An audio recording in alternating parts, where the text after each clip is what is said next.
Again, this is the Palmer and Holsclaw Show. We're brought to you in partnership with Missio Alliance. Please follow and like their Facebook page so you can always get the updates on the videos that are coming from Missio Alliance and all the other stuff going on. Also, you can subscribe and like on YouTube if you haven't already.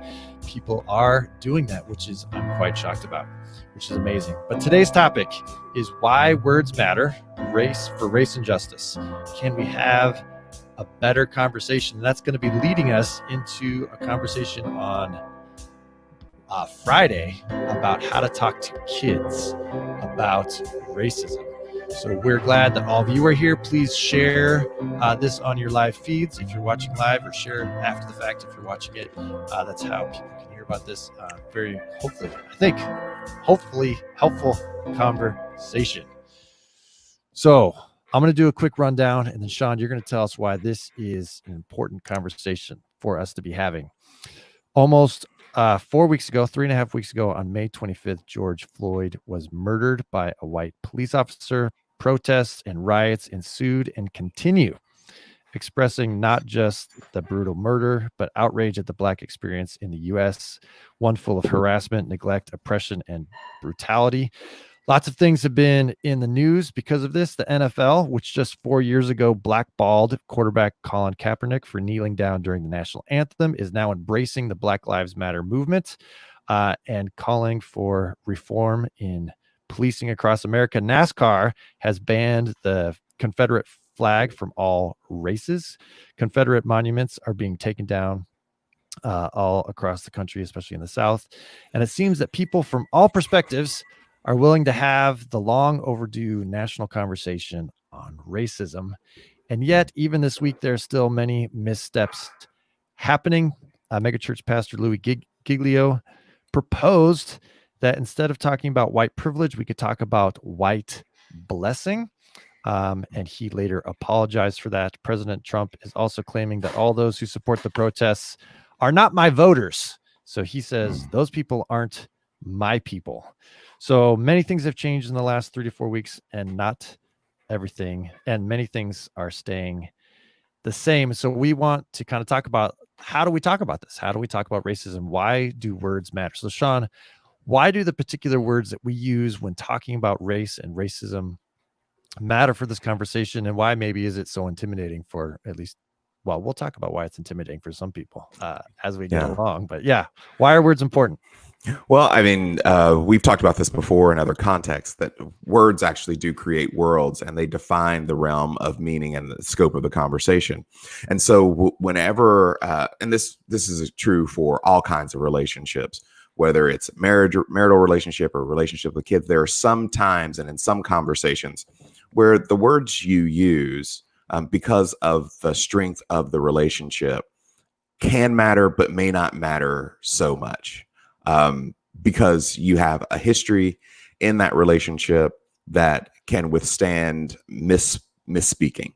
But there are other topics and conversations where the words carry so much weight and people don't know your motives, your intentions aren't transparent in a certain way, that we have to be extraordinarily careful about the language that we use and about the posture that we take, and to be really deliberate about the word choice. Because these kinds of really fraught, tense conversations can have an impact behind them that wherein like a bad word choice is deleterious to both sides, because it breaks down what might be emerging as a relationship and partnership.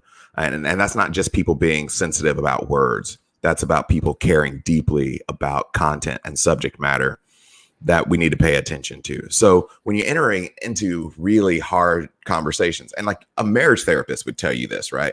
Like how you have that conversation, the words you use around that conversation, take on a weight that they might not otherwise when you're sitting at the dinner table talking about, like pass me the salt, So to be flippant about words, or to not have thought through, which I think is really the case with Louis Giglio. Like I will say at the outset, I don't know him.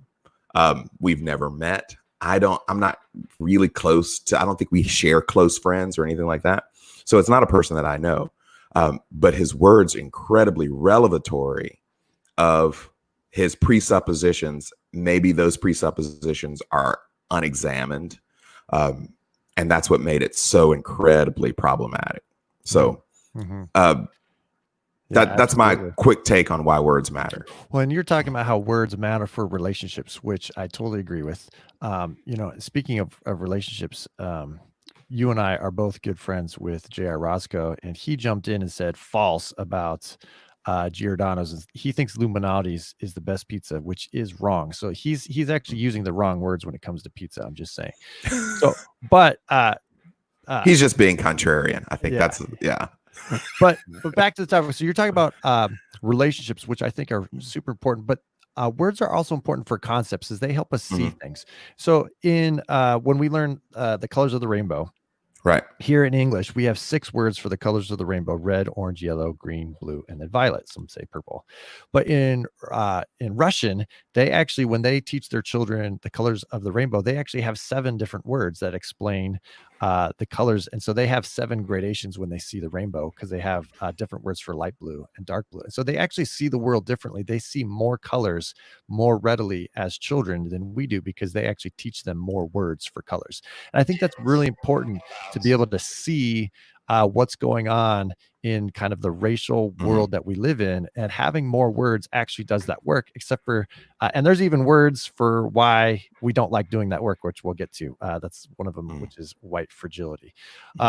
So relationships are important, and concepts are really important for words. So what are some of the basic words? I just have 4, and then maybe you want to kind of like just the really basic ones, and then we're going to kind of jump into the more advanced ones. So things that we need to talk about in terms of the word and talking about race. So what is race? And I think it's really important to begin when you talk about race, that you're essentially describing a social construct. There actually is no scientific category as race. Like, it is something that we invented to delineate between people with different skin tone and different hair texture. So it's a funny conversation to have, because we are functionally talking about something that doesn't exist in the scientific world, that is a complete social construct, the idea of race. Now, racism is that belief that one of those races that we invented is somehow inherently better or superior than others. That's an important word. Structural racism is important, because race is a social construct. What comes along with that is a structure where when you get enough people of one race in a place who have decided that one race is inherently good or better, create an unequal system, causing gaps between resources, education, health outcomes, financial stability, and particularly access. And so what folks don't give enough attention to when we have racial discussion is that so much of what we're talking about has to do with access and resources. And you can't have a country, and it's just an impossibility of the natural world, right? To have a country that's founded on something like human enslavement that doesn't create long lasting gaps in access and resources. And then you get, like, those are the words that we throw around, the ones that are more contentious. Right. So we just kind of did before we get to the more contentious ones, what does people of color mean? People of color is a catch-all phrase that we use for, generally in America, for non-Caucasian people. So that could be folks who are Hispanic, Latinx, African American, Asian, and all of the cascading differences in that one population. So I think it's the broadest term. It's the one that I like to use in the most formal settings. Mm-hmm. Just talk about people of color, which is basically to say everybody who's not white, mm-hmm. including biracial people who might be to some degree Caucasian. And then here's the question that's going to lead us into maybe all the other more difficult words: is what makes somebody a racist? What makes somebody a racist? That's a great question. That's why I put it out there. And so, and I'll just follow it up with another simple question, but can Black people be racist? So here's where you're going to get experience some differences. So there are some definitions of races that are going to be inherently connected to power. So they will say that prejudice plus power, that goes into systems and resources and access. That's what makes someone racist. So there are some segments of the population who would say pretty forthrightly, people of color lack the power in America, so they cannot, by definition, be racist. So that's one definition. Another broader definition is a racist is anyone who, for whatever reason, feels that one race, usually their own, is inherently better, superior, or inherently good in a way that others aren't. It's not just people in one race. Like it doesn't have to be your race, because there is a lot of internalized racism in America. You see that where there are people of color who think that Caucasians are inherently better as a race. And so they strive then to mimic Caucasian life and Caucasian values. But even more insidious than that is this is why so many people say that they're not a racist, because in my experience, most white Americans see racism as particular and individual. So what makes someone a racist is individual dislike, discomfort toward a certain race. And so they don't feel that. So you have to basically have a noose and a KKK hood in the closet to be a racist, because they don't have a personal feeling about race, about other races, which is why white people love the movie 42. Like I give this example all the time. So many people love the movie 42. They were telling white friends, saying, you need to go see 42. You need to go see 42. And so when I went to see 42, I realized why they loved it. It's because the racism in 42 is individual and particular. There are individual people who are racist people. And the problem is, if we just get rid of those racist people, then everything would be fine. But that doesn't deal with internalized racism. That doesn't deal with subversive racism. It doesn't deal with systematic racism, because we really do in this country, for a lot of different reasons, have difficulty believing that the system, that the water we're swimming in is inherently racist. Sure. And so most of those people are what I call, or what Ibram Kendi calls assimilationists, which is if you would just act more white, things would be better. But they would never say, so they don't think they're racist because they don't have harsh intent, but they are assimilationists in that they fundamentally believe if everybody did things closer to how white people did things, things would be better. That's assimilationism. And we have we have these proliferation of other words to kind of get at this reality, because of what you just said, is that people resist being called a racist because they don't feel like they're actively racist. And so people have, well, we got to look at this a lot of other ways.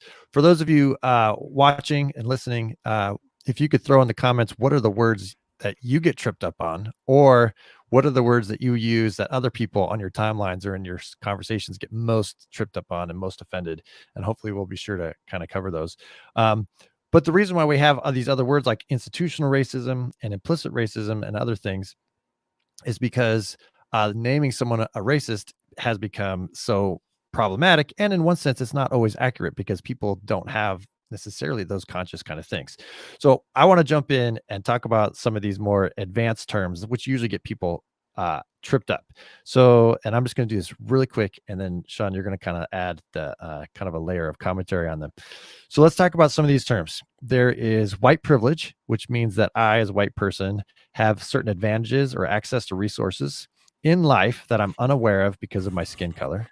But then there's also white supremacy that people talk about, which is the belief that white people are inherently superior to all others. And that's where white privilege comes from, is because of the system of white supremacy. But if I find all of this conversation of white privilege and white supremacy offensive, that's probably because I'm suffering from white fragility, which is the emotional inability to discuss cultural and racial issues without getting exhausted, defensive, or overwhelmed by guilt and shame. I actually start talking about myself, even though a person of color was talking about their experience, because I'm so fragile and unable to talk about cultural realities.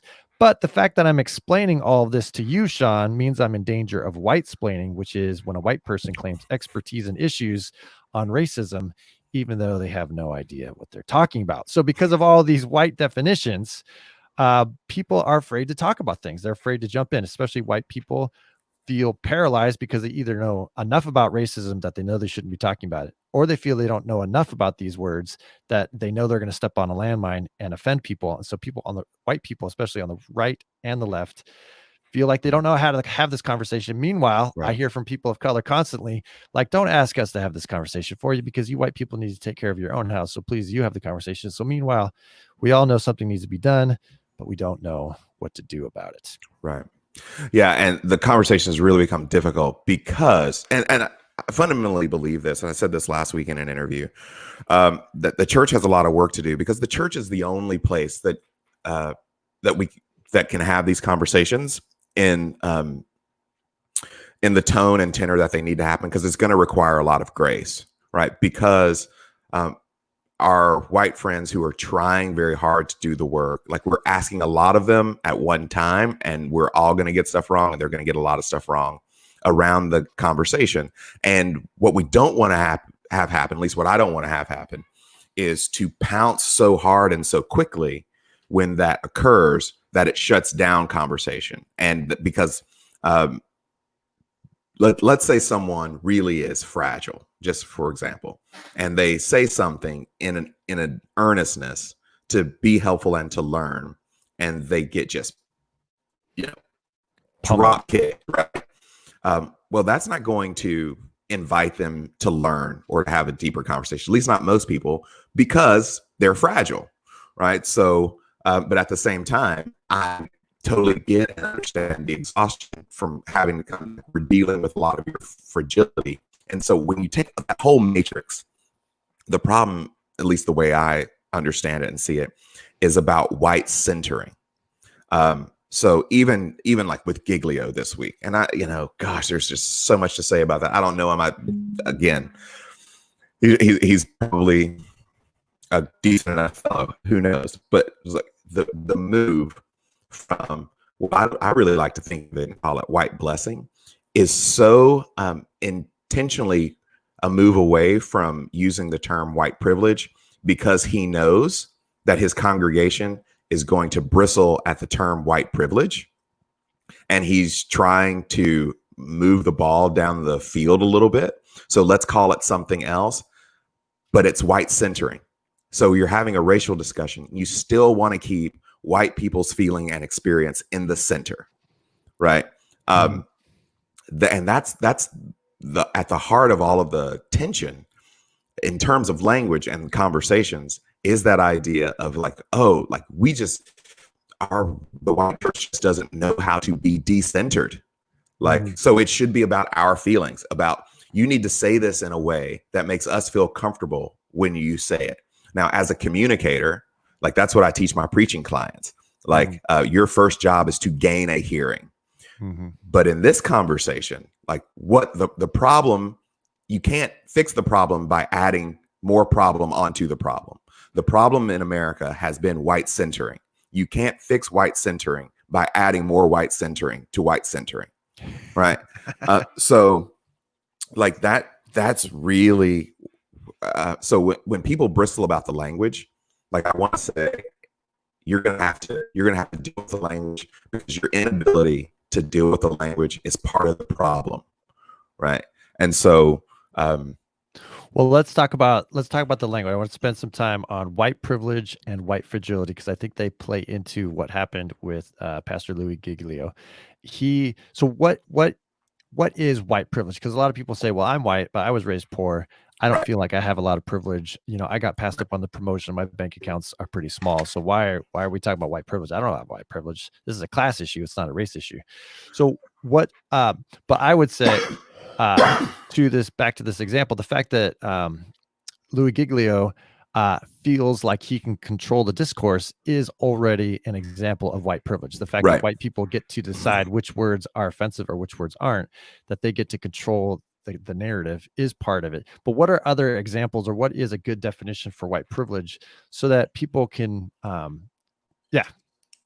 So like the idea, so fundamentally at the heart of white privilege is access. Right. So white privilege does not mean that you grew up poor white kid in Appalachia, and you worked your way through college scrubbing dishes in the school cafeteria and got a job and worked your way up. What it means is that the difficulties in your life, whether you've overcome them or not, weren't there because of your race. That your race alone wasn't the reason. So there's a church here in town not far away from one of our campuses that I applied for an internship when I was in college. I did not get that job because in the interview, the youth minister I was interviewing with said to me, we don't think that you can relate to our kids. Right. He didn't know me. This was like at the very beginning of the interview. I'd never met any of their kids. None of their kids had ever met any of me. So whoever worked there, and it was a really good paying internship that summer too.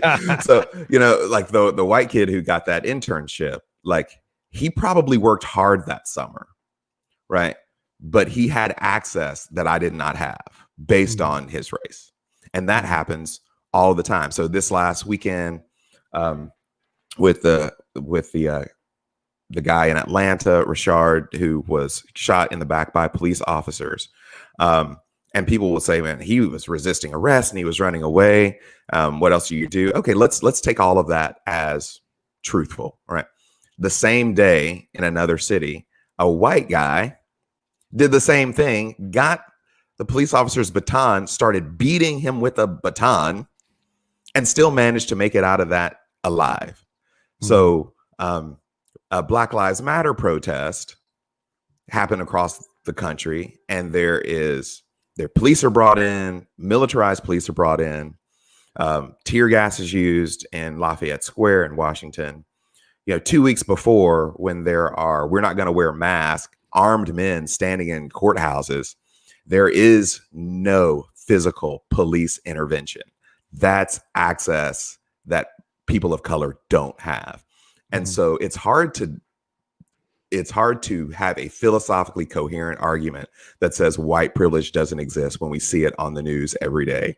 These interactions do not end the same way between white people and black people and white people and other white people. And I think it's important for me, as I raise two, teenage sons who are white, to talk about not just about like the brutality, police brutality and things like that, but just the privileges of everyday existence of, and I just tell them, like, I get to go running in my neighborhood and I have access to any road in my neighborhood without feeling like I need to think about it. I don't, like NBA players were saying, hey, when I go out on a run, I have to put my phone on an armband, because if a police officer stops me and my phone is in my pocket, he might think I'm reaching for a gun. And these are NBA, these are millionaires who spend the day thinking, where am I going to put my phone so that in case I get pulled over, I won't be thought to have been reaching for something. So I have all these privileges of being able to drive, to be able to go into neighborhoods, in and out of any neighborhood that I want, to go into a bank and get a loan to refinance my house, to get a better interest rate on my house. So these are all the privileges that I just kind of live my life. And I'm like, I'm glad I got that interest rate, or I got that loan, or I got into that school, or I got this. Isn't that great? But then other people, they don't have that kind of access. And until you start naming it, you don't see it. But it does get at that narrative of the American self-made person, about how we're rugged individualists and how all these benefits are accruing to us because of our own hard work. And we're not, when we say that that a person has white privilege, we're not saying you're not a hard worker. We're not saying we're not even saying you're not a good person. We're not saying that you're nice, that you're not generous, but rather white privilege just names that you've had access over generations in ways that people of color have not, and that it's created a significant financial, educational, political advantage, that the excess leads to an advantage. And so that's why there's a privilege. And that's why calling it a blessing is not true, because God blessed Adam and Eve, and gave them but the blessings that white people have in America is not because God gave it to them, it's because we have, historically been taking these things. Yeah. So when we bought our first house, like we didn't fill out any racial paperwork. My wife did all the in-person stuff until we locked in our interest rate, because she's white privilege is like February 9th here at my house. It's just from where I'm sitting right now. A police officer being here at 2:30 in the morning, and my white wife being told to go to bed, and me being questioned about whether or not I had any warrants out against me. Like how come she can go to bed? Like, oh, ma'am, you can go to bed, but I've got to stand here and be questioned in my own home when you're supposedly responding to something that I would have been the victim of. That's the reason that we live in a predominantly minority neighborhood. I mean, so that I have a daughter who ran cross country. Like, you can be out in this neighborhood and not raise suspicions about why you're here. So we told a couple of stories at our church in this video that we call Broad Daylight, about these things that happen to members of our community, not things that happened 40 years ago during the civil rights movement, but things that have happened in the last 2 months, things that happened in the last year, that provide access to our white brothers and sisters that people of color just fundamentally don't have. And I think here's the problem, if we wanted to talk about kind of the Giglio thing a little bit, because I think we should. And I hate to be that particular and personal about it. No, but you don't build a church like the one he has and have the platform like the one he has without being a go-getter and the kind of person that gets things done. And the reason the language is so important is because he stepped into an arena without having done his homework, and curated an event that wasn't just, people were talking about like it was out of touch, but like he simply just doesn't know what he's talking about. And like he got, to borrow a phrase, like he got caught with his pants down around issues of race and racial justice because he didn't know what he was talking about. Because the temptation for leaders is to do something that's so much stronger than to learn something. And so if he were to come back, like, go and do your homework for a few years, because we don't need Louis Giglio's take. We don't need Dan Cathy's take, right, on this, because there are plenty of folks, white, black, brown, Christian, non-Christian, who have done serious work in this area that we can learn from, that would feed that. Now, when my book Unarmed Empire was being shopped, 5 or 6 years ago, the Christian publishing world said to me, Christians don't want to read about race. But suddenly we do. How are your sales last week? Well, I should have made the book much more explicitly about race. I mean, like, I don't know if people know, like, there is a person who works at Amazon who is in charge of Black Christian books, right? There's an individual about it. And they were just saying, well, we're just not seeing any. They were telling publishers, we're not seeing anything move in this space. But still other folks have like pressed on. And so what we have right now is a lot of Christian leaders who are ready to say something and use their words, but they don't know why the words that are being used and why other words have been passed on. And like, people, no one woke up one day and just said, well, we ought to call that as white privilege, just to hack off some white people. Like, there is actually a philosophically coherent reason that these terminologies have risen to the surface. Go ahead. Well, I think I'm just trying to name other instances of white privilege. And I think being able to show up in a situation and being given a benefit of the doubt is a white privilege. It's part of my privilege in a conversation, that I can show up, I have a doctor, blah, blah, blah. And people will assume like, oh, he probably knows what he's talking about, or I'm glad he's interjecting in this conversation. Whereas people of color, when they show up, they're not given the benefit of the doubt. The credentials need to be double checked, triple checked. You don't just need one doctorate, you need two doctorates. And everything that you say is scrutinized. And so I think, though, I'm just trying to name other instances of white privilege. And so if you're at a board meeting, if you're giving a business plan, and you're white, then you're privileged to have your idea entertained for longer, much longer usually, than a person of color sitting next to you, who probably spent many more days working on that proposal than you did, because they know that they can't just show up. And so that's another instance of white privilege. So, but let's move, because I know our time is short. We're going long. What about white fragility? Someone jumped in on the comments. Thanks for being a part of things, Brian. He says, white fragility is a phrase that I find really triggers some people, maybe because it implicitly suggests weakness or ignorance. So what is white fragility, and why is resistant to white fragility an aspect of white fragility? Well, I think just the most human part of it, I think Brian's right, is like no one wants to be described as fragile, right? And so there's a pushback just around that word. But there's more to it. Part of it is the American myth. And the American myth is that white people, out of the sheer goodness and will and strength of their whiteness, built the greatest nation on earth.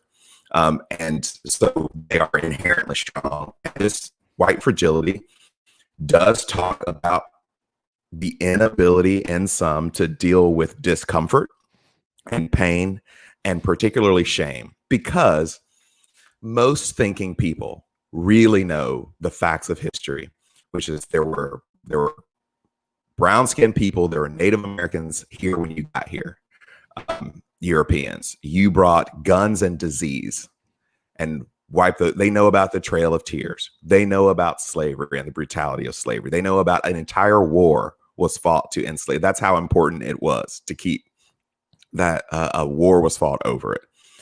And I think a lot of white fragility is just folks not wanting to deal with the reality of how we got here. And we want to believe that, and it's, Jemar Tisby talks about this in The Color of Compromise. It's a really great book. This idea that, well, it was really everything that's happened was really for Native Americans and for African Americans' benefit. So you might remember, I think this was, gosh, man, that's a long time ago, when Obama was running for president the first time, and he gave this speech on race, and he talked about his grandmother and things that were racist that his grandmother had said, his white grandmother. And I remember Pat Buchanan going on television and saying he should be grateful. No country in the world has done for African Americans what America has done. Like, that's white fragility, like the inability to look at the evils inherent in what created this country. And what Tisby talks about really forcefully is like, this was a choice. Like, America and the church chose to do these things. And to push back with this idea, we're really good, no matter what, right? Like the facts of the case don't matter, but we're really good. Like, that's fragility. And there are many great things about America, and that America has fought for and won in the war, but it is simply historical nonsense to suggest that the founding of this nation on the backs of enslaved Africans wasn't an inherent evil and sin that we should be ashamed of, and that will always be with us. Like, that just really is quite silly to think otherwise. Yeah, absolutely. And I think the white fragility, I think Brian is right that it does feel offensive, but it does name something. And remember, the words we use help us see certain realities. And so I do want to stick with the word white fragility, because it names an emotional kind of inability, and then also kind of, and it does name a weakness. So people of color always know at least two cultures, which is their own culture that they're from, whether you're Black or Hispanic or Filipino, Japanese. They know their own culture, but they also have to know the white dominant culture of the world they're living in. So they actually have the emotional and cognitive skill. They've gone through the mental workouts So they're strong in being able to understand complex cultural realities and conflicting signals and how to negotiate these different kind of things. But white people who don't have to ever learn a different cultural context unless they choose to. And this is part of white privilege, right? White privilege says I don't have to learn about other races unless I want to. Right. And so because I don't have to do that, I'm flabby in my emotional and my cognitive ability to understand perspectives that are different from my own, to understand that there's good and bad things in my own culture, and be able to perceive the goodness and worth of other cultures. And so those mental and emotional muscles are actually quite weak.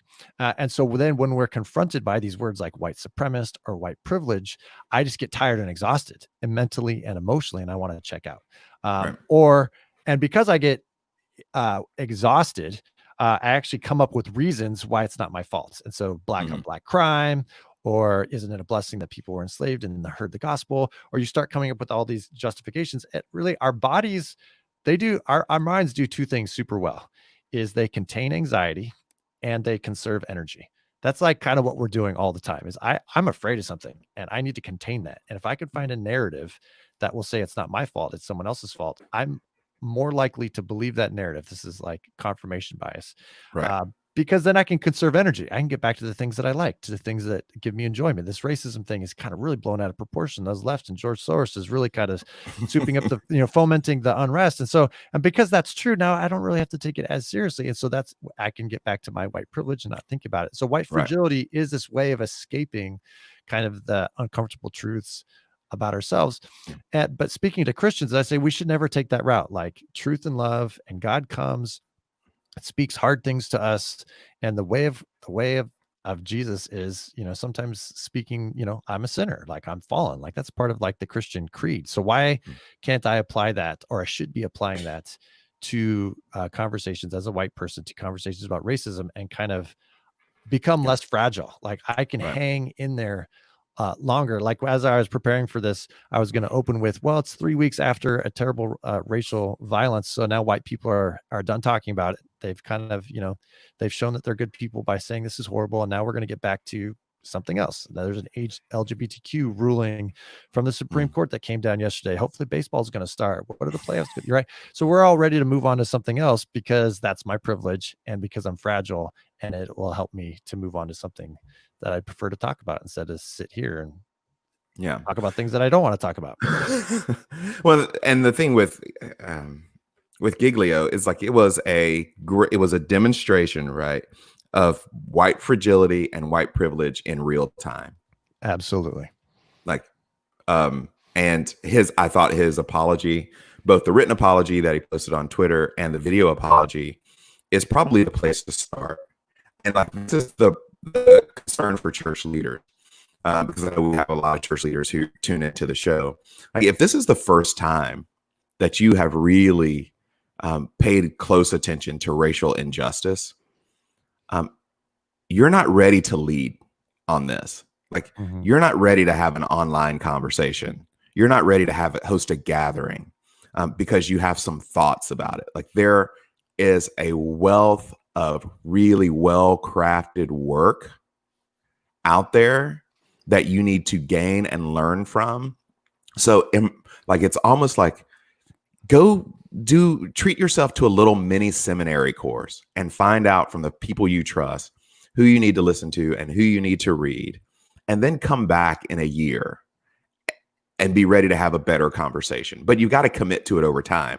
And that church leader impulse to do something now, while everybody's paying attention to it, rush and push something out, resist that, because you're going to do more harm than good. And all of these churches who are doing something now and won't be in the conversation, won't be doing anything, won't be moving anything at Christmas, because we'll be talking about something else, the second round of COVID or whatever it is, you're going to do more harm than good. So basically at this point, if that's all you're going to do, lament and move on, right? Because you're going to hurt things in the long run, and you're only going to concretize existing partisanships that exist and antagonisms. Yeah, absolutely. Well, thank you to everybody that's been hanging on with us as we go past our half-hour mark, which is usually what we're aiming for.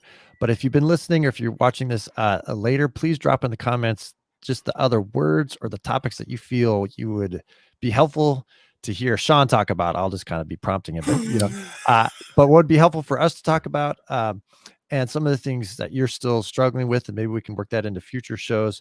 Also on Friday, we are going to be doing a whole show on how to talk to your kids about racism. Sean, can you promo that one for us just a little bit? I know you're bringing on a guest. Yes. So I know that this is a big deal for a lot of people.